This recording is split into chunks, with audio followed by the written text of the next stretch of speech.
হায়াত মৌতের মালিক আল্লাহ, ন্যূনতম সিকিউরিটি নিয়ে চলাও হলো সুন্নাহ।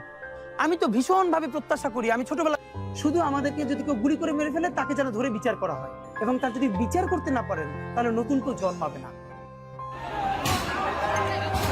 ওসমান হাদির যে কথাটি মানুষকে সবচেয়ে বেশি কাঁদাবে এবং চিরকাল স্মরণে থাকবে তা হলো তার শেষ যাত্রার সাধারণত্বের আকুতি। তিনি লিখেছিলেন, হারাম খাইয়া আমি এত মোটাতাজা হই নাই যাতে আমার স্পেশাল কফিন লাগবে। খুবই সাধারণ একটা কফিনে হালাল রক্তের হাসি মুখে আমি আমার আল্লাহর কাছে হাজির হব। এই একটি বাক্য আধুনিক সমাজের ভোগবাদ আর দুর্নীতির মুখে এক সপাটে চড়। তিনি বুঝিয়ে দিয়ে গেছেন তার দেহ হারাম খাদ্যে পুষ্ট নয়, তাই তার জন্য বিশেষ কোনো আড়ম্বরের প্রয়োজন নেই। হালাল রক্তের হাসি শব্দটি এক গভীর আবেগের জন্ম দেয়। তিনি অন্যায়ের কাছে মাথা নত না করে নিজের রক্ত বিসর্জন দেওয়াকেই শ্রেষ্ঠ মনে করেছেন। সাধারণ এক কফিনের ভেতরে তার এই বীরত্বপূর্ণ হাসি আজ প্রতিটি বিবেকবান মানুষের অন্তরে রক্তক্ষরণ ঘটাচ্ছে। মৃত্যুর আগে শরীফ ওসমান হাদির শেষ কথা কী ছিল?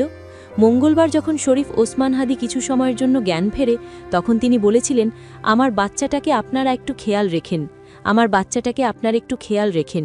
আল্লাহ যদি আমাকে নিয়ে যায়, আমার বাচ্চাটার দিকে একটু খেয়াল রেখে। এই কথা বলার পরে আবারও জ্ঞান হারিয়ে ফেলেন তিনি। আমার বাচ্চাটাকে আপনার খেয়াল রেখেন, এই কথাটা তিনি শুধু এখানেই বলেননি। বেশ কিছুদিন আগে তিনি একটি টক শোতে কথা বলেছিলেন। সেখানে তাকে বলতে শোনা যায়, আমি আমার বাচ্চাটাকে 3 মাসের 30 মিনিটও কোলে নেইনি। আমি যে আমার এই বাচ্চাটাকে কোলে নেই না, আমার স্ত্রী মাঝে মাঝে আমার সাথে ঠাট্টা করে বলতো, ইনকিলাব মঞ্চের মুখপাত্র তোমার সাথে দেখা করতে এসেছে। আমার বাচ্চাটা তো আমি 3 মাসে 30 মিনিট কোলে নিতে পারিনি। আমার ওয়াইফ খুব মাঝে মধ্যে আর কি মজা করে বাচ্চারে বলে, ইনকিলাব মঞ্চের মুখপাত্র তোমার সাথে দেখা করতে। ইনকিলাব মঞ্চের মুখপাত্র শহীদ শরীফ ওসমান বিন হাদি, যার প্রস্থান কেবল একটি জীবনের অবসান নয়, বরং এক অকুতোভয় আদর্শের মহিমান্বিত যাত্রা। মৃত্যুর ঠিক আগে সামাজিক যোগাযোগ মাধ্যমে তার দেওয়া বার্তাগুলো আজ এক আধ্যাত্মিক দর্শনের প্রতিচ্ছবি হয়ে দাঁড়িয়েছে। তার প্রতিটি শব্দ আজ লক্ষ লক্ষ মানুষের চোখে জল আনছে, আবার হৃদয়ে যোগাচ্ছে অন্যায়ের বিরুদ্ধে লড়ার সাহস। থেকে এই স্বপ্নটা দেখে অনেক জায়গায় বলেছি, একটা তুমুল মিছিল হচ্ছে অন্যায়ের বিরুদ্ধে।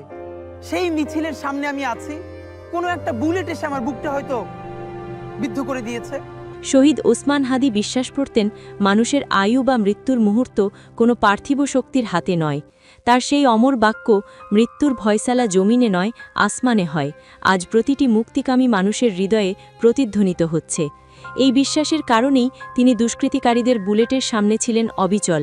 তিনি মনে করতেন, মৃত্যু যদি আসমানেই নির্ধারিত থাকে, তবে জমিনের কোনো শক্তিকে ভয় পাওয়ার কিছু নেই। তিনি প্রায়ই বলতেন যে শাহাদাতের উদ্দেশ্যেই তিনি পৃথিবীতে এসেছেন, তাই মৃত্যুর হুমকি তাকে সত্যের পথ থেকে বিচ্যুত করতে পারেনি। ওসমান হাদির কবরের জন্য বিশেষ জায়গা নির্ধারণ।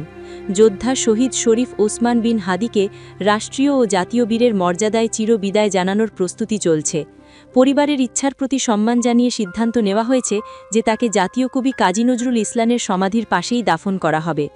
সামাজিক যোগাযোগ মাধ্যমে নিজের অকুতোভয় বার্তার মাধ্যমে দেশবাসীকে কাঁদানো এই বীরের শেষ যাত্রার সময়সূচি ও পরিকল্পনা জানিয়েছে ইনকিলাব মঞ্চ।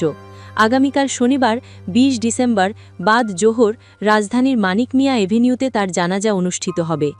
শুধু আমাদেরকে যদি কেউ গুলি করে মেরে ফেলে তাকে যেন ধরে বিচার করা হয়, এবং তার যদি বিচার করতে না পারেন তাহলে নতুন কেউ জন্মাবে না। জানাজা শেষে তাকে জাতীয় বিশ্ববিদ্যালয় সংলগ্ন জাতীয় কবির সমাধির পাশেই চিরনিদ্রায় শায়িত করা হবে। বুলেট এসে আমার বুকটা হয়তো বিদ্ধ করে দিয়েছে, এবং সেই মিছিলে আমি হাসতে হাসতে আমি শহীদ হয়ে গেছি।